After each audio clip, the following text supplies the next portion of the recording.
오늘은 누가복음 20장 41절에서 21장 4절까지 말씀입니다. 예수님의 자유와 권한에 대한 질문, 그리고 예수님의 말씀을 책잡아서 로마 총독에게 그 치리권과 사법권에 넘겨 없애려는 그런 의도로 대제사장들, 율법학자들, 그다음 유대 지도자들이 예수님께 질문하였고, 이에 대한 예수님의 답변에 그들은 예수님을 더 이상 책잡을 수가 없었습니다. 오히려 그들은 놀라서 입을 다물었을 뿐만 아니라 옳은 말씀입니다 라고 예수님 말씀에서 인정했고, 더 이상 감히 질문하지 못했습니다. 예수님께서는 입장을 바꾸셔서 오히려 그들에게 질문하셨고, 또 율법학자들을 질책하시는 것이 오늘의 본문 말씀입니다. 예수께서 부활이 없다고 주장하는 사두개파 사람들에게 구원받은 사람의 부활과 하나님은 죽은 사람들의 하나님이 아니라 살아있는 사람들의 하나님이신가, 또 모든 사람은 하나님과의 관계 속에 살고 있다고 말씀하시기에 율법학자들에게 어떻게 사람들이 그리스도를 다윗의 자손이라고 하느냐, 다윗이 그리스도를 주라고 불렀는데 어떻게 그가 다윗의 자손이 되겠는가 하는 질문을 하십니다. 누가복음 기록에는 없지만 마태와 마가복음에서는 바리새파 율법 교사가 예수님을 시험하여서 질문하는 것이 나옵니다. 가장 큰 계명이 무엇입니까? 라는 질문이었죠. 선생님, 율법 가운데서 어느 계명이 중요합니까? 이렇게 질문했는데 예수께서는 내 마음을 다하고 목숨을 다하고 뜻을 다하여 주 너의 하나님을 사랑하여라 그랬으니 이것이 가장 중요하고 으뜸가는 계명이다 말씀하셨고, 둘째 계명도 이것과 같은데 내 이웃을 네 몸과 같이 사랑하여라 것이다. 이 두 계명의 원율법과 예언서에 본틀이 달려있다고 말씀하셨습니다. 그리고 바리새파 사람들에게 너희는 그리스도를 어떻게 생각하느냐, 그는 누구의 자손이냐라고 질문하셨습니다. 유대인들은 그리스도께서 다윗의 후손으로 태어나시리라는 예언이 이루어지기를 바라고 있었습니다. 다윗 왕 시대와 같은 번영된 이스라엘로의 복원과 또 승리의 메시아가 오셔서 이루어질 것을 기대하고 있었죠. 예수님은 다윗의 혈통을 따라오셨습니다. 본체상 하나님과 동등하신 분으로서 이스라엘뿐만 아니라 온 인류를 구원하시고 우주적인 하나님의 나라를 건설하시기 위해서 성육식하신 사람의 몸으로 오신 그런 점에서 그들의 메시아가는 잘못된 것이었었죠. 예수께서는 어떻게 그리스도가 다윗의 자손인가라는 질문을 하심으로써 인간이신 예수님, 또 하나님이신 예수님에 대해서 생각하도록 하셨습니다.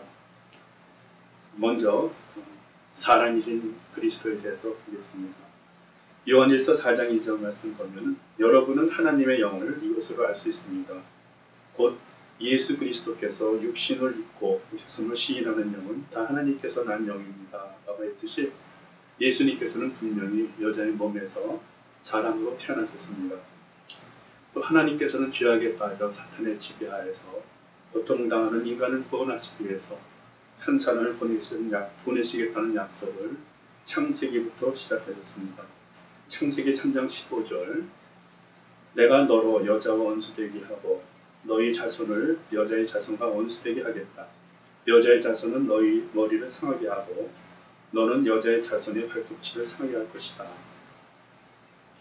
그리고 그 약속된 메시아가 다윗의 혈통을 따라서 오시게 된다는 예언을 성경에서는 여러 곳에서 말씀하고 계십니다. 사무엘하 7장, 시편 89편, 이사야서 9장과 11장, 예레미야서 23장과 33장 등에 있는데 예레미야서 23장 5절 6절 말씀을 보겠습니다. 내가 다윗에게서 의로운 가지가 하나 돋아나게 할 그날이 오고 있다. 나 주의 말이다. 그는 왕이 되어 슬기롭게 통치하면서 세상의 공평과 정의를 실현할 것이다. 그때가 오면 유다가 구원을 받을 것이며 이스라엘이 안전한 거처가 될 것이다. 사람들이 그 이름을 주님은 우리의 구원이시다라고 부를 것이다. 하지만 그분은 유대인들이 기대했던 것 같이 이 세상의 번영을 누리게 해줄 무력을 행사하시는 그런 왕으로 오시지 않았습니다. 이 세상 가장 낮은 곳으로 오셔서 섬김과 순종의 본을 보이셨고 또 그들의 죄값을 대신 치르기 위하셔서 고난받으시고 죽으셨습니다. 이사야서 53장 4절 10절 말씀입니다. 그는 실로 우리가 받아야 할 고통을 대신 받고 우리가 겪어야 할 슬픔을 대신 겪었다. 그러나 우리는 그가 징벌을 받아서 하나님에게 맞으며 고난을 받는다고 생각하였다. 그는 죽는 데까지 자기 영혼을 서슴없이 내맡기고 남들이 죄인처럼 여기는 것도 마다하지 않았다. 그는 마른 사람의 죄를 대신 짊어졌고 죄 지은 사람들을 살리려고 중재에 나선 것이다. 유대인들은 예수님께서 그리스도께서 다윗의 자손으로 오신다는 것 인성에 대해서는 알았지만 신성에 대해서는 알지 못했습니다. 이에 대해서는 사도 바울이 이야기하고 있는데 곧 예수께서는 육신으로는 다윗의 혈통에서 나시고 성결의 영으로서는 죽은 자 가운데서 부활하여 능력으로 하나님의 아들로 인정되었다고 말씀하십니다. 이는 다윗의 자손이라는 말이 단지 혈통적인 자손을 가리키는 그 이상의 의미를 갖고 있습니다. 다윗도 친히 시편 110편 1절에서 주님께서 내주께 말씀하셨다라고 말씀함으로써 다윗이 메시아를 주라고 부른 사실을 언급합니다. 한편 마태와 마가복음에서는 다윗이 성령에 감동해서 말한 것으로 기불사했는데 이 다윗의 고백, 주님께서 내주께 말씀하시다는 이 고백이 인간으로서의 고백을 넘어서는 성령의 감동으로 고백하는 것을 우리가 알 수 있게 되죠. 시편 110편을 인용하신 예수님의 지혜로운 질문은 그리스도께서 온전하신 신성을 밝히 드러내는 목적도 내포하고 있습니다. 예수는 신성하신 성유신으로 오신 그 다윗의 후손이었지만은 다윗의 주가 되는 것은 시간을 제한받지 않으시는 영원하신 하나님이시기 때문입니다. 또 아울러 이 같은 예수님의 질문은 당시 바리새인들이 갖고 있었던 왜곡된 선민의식, 또 형식주의적인 신앙, 또 이방인에 대한 배타적인 감정을 고치시려는 그런 의도까지도 있으셨습니다. 예수는 한 가문이나 한 민족을 구하러 오신 것이 아니라 인류 구원을 위해서 오신 것을 밝혀주십니다. 또 성경에서는 예수님의 신성에 대해서 여러 가지로 묘사하고 있습니다. 하나님의 본체이신 예수님, 또 창조의 근원 되시는 예수님, 하늘과 땅의 권세를 가지신 분, 또 마지막 날의 심판주로서의 그런 예수님의 신성에 대해서 묘사하고 있는데 히브리서 1장 3절 말씀, 그는 하나님의 영광의 광채이시요 하나님의 본체대로 모습이십니다. 그는 자신의 능력 있는 말씀으로 만물을 보존하시는 분입니다. 그는 죄를 깨끗하게 하시고 높은 곳에 계신 존엄하신 분의 오른쪽에 앉으셨습니다. 또 창조 근원에 대해서 말씀하시는데 골로새서 1장 16절 말씀, 만물이 그의 안에서 창조되었습니다. 하늘에 있는 것들과 땅에 있는 것들, 보이는 것들과 보이지 않는 것들, 왕권이나 주권이나 권력이나 권세나 할 것 없이 모든 것이 그분으로 말미암아 창조되었고 그분을 위하여 창조되었습니다. 또 마태복음 28장 18절에서 예수께서 다가와서 그들에게 말씀하셨다. 나는 하늘과 땅의 모든 권세를 받았다. 마지막 날의 심판주로서 또 로마서 2장 16절 말씀을 보면은 이런 일은 내가 전하는 복음대로 하나님께서 그리스도를 내세우셔서 사람들이 감추고 있는 비밀들을 심판하실 그날에 드러날 것입니다. 또 43절에 있는 내가 네 원수들을 네 발 아래에 굴복시킬 때까지라는 말씀이 있는데 이 원수는 최초의 인간인 아담과 하와를 꿰어 범죄케 하고 세상 끝날까지 세상을 미혹해 할 사단을 지칭하는 것이죠. 따라서 이 사단이 심판주 발 아래 짓밟히게 됨으로써 창세기 3장 15절에 나오는 여자의 후손에 관한 예언이 완벽하게 성취되는 것을 우리가 볼 수 있습니다. 이와 같이 그리스도의 인성과 신성에 대해서 생각하게 하시고 또 사람을 의식하는 율법학자에 대해서 질책하시는 그 말씀이 45절에서 47절까지 말씀이 있습니다. 예수께서는 율법학자들을 책망하셨는데 그 이유가 남에게 보이려고 또 사람들에게 보이려고 하는 그런 외식적인 그런 행실로 인한 것임을 우리가 알 수 있습니다. 율법학자들은 자기 과시, 허영, 또 명예욕, 또 위선적 행위 등을 한 것으로서 이렇게 표현하시고 계시는데, 예복 입고 다니기를 원하고 또 장터에서 인사받는 것, 또 회당에서 높은 자리와 잔치에 윗자리에 앉는 것, 그 다음에 남에게 보이려고 길게 기도하는 것들을 조목조목 이렇게 얘기하시면서 그들을 질책하십니다. 대부분 바리새파에 속해 있던 서기관들은 율법 교사로서 위엄과 권위를 나타내는 그런 큰 행사가 있을 때마다 고위 성직자들의 그런 권위를 드러내는 예복을 입고 나타났습니다. 율법에 대한 지식이 남보다 우월하다는 그런 우월의식과 함께 교만스러운 자기 과시의 그런 표현들이었죠. 그다음에 시장은 대중적인 장소로서 많은 사람들이 모이는 곳입니다. 곳에서 인사받기를 좋아한다는 말은 자기 권위가 여러 사람들 앞에서 드러나기를 원하고 높임받기를 좋아한다는 말이죠. 이 말을 통해서 서기관들의 허영을 또 우리가 알 수 있습니다. 서기관들이 종교적으로나 사회적으로 항상 높은 자리를 차지하려는 그런 명예욕이 있었습니다.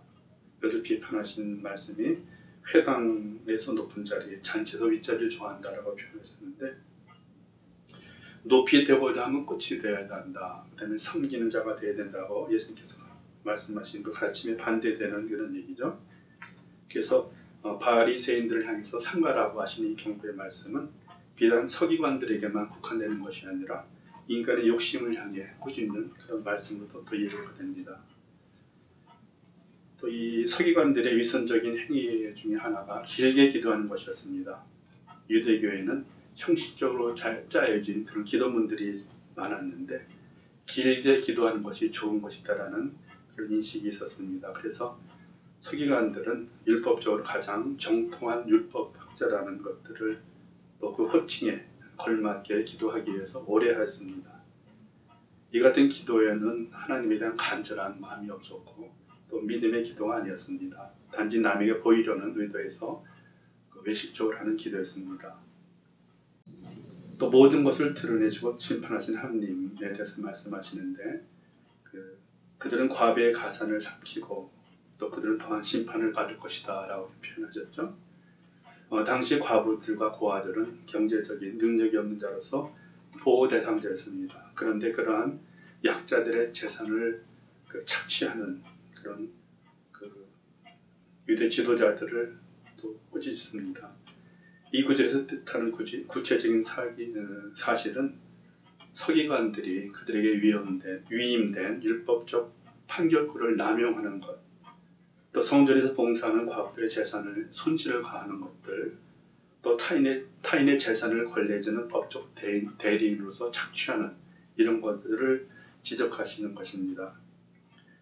또 지식을 남용하고 권력과 종교적 율법을 악용하여서 자기 욕심을 충족시키려는 그런 행위가 다른 죄보다 더 무거운 죄가 된다는 그런 말씀으로서 그들은 더 엄한 심판을 받을 것이라고 말씀하십니다. 다른 사람을 가르치고 인도하는 지도자 위치에 있는 사람이 악을 행할 경우에 하나님 앞에 더 심한 중한 판결을 받게 된다는 것이죠. 예수님께서는 외양이 아닌 그 마음을 보셨습니다. 그리고 말이 아닌 그들의 삶을 보셨습니다. 누가복음 16장 15절, 그래서 예수께서 그들에게 말씀하셨다.